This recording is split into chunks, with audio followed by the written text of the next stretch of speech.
જય દ્વારકાધીશ, જય ઠાકરધણી હવ નાતીલાને. વડોદરાની અંદર જે અગરબત્તીનું નિર્માણ થઈ રહ્યું છે અને આ 111 ફૂટની અગરબત્તી જેને એક હવન કહેવામાં આવે અને જે આ અગરબત્તી બનાવી છે 111 ફૂટની બાવળિયાળી જવાની છે એ દર્શન નિમિત્તે અમે બધા ભાઈઓ ભેગા થયા છીએ અહીંયા. અને આપણે બોરુની 56 ફૂટની અગરબત્તી જે બોરું મૂકવાની છે, જેની તનથી મનથી ધનથી જે કાંઈ આપણો ભાવ જે કાંઈ અને સમાજથી આ કાર્ય ઉજળું છે.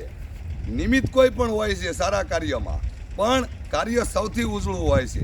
તો આજે અમે સર્વે મેર પરિવાર એટલું કહેવા માંગીએ છીએ કે જ્યારે પ્રજ્વલિત થવા અગરબત્તી બોરું બાવળિયાળી જાય ત્યારે સર્વે નાતીલાએ જોડાવવું, આવું અમારા ભાઈઓનું ખાસ ને ખાસ કહેવું છે.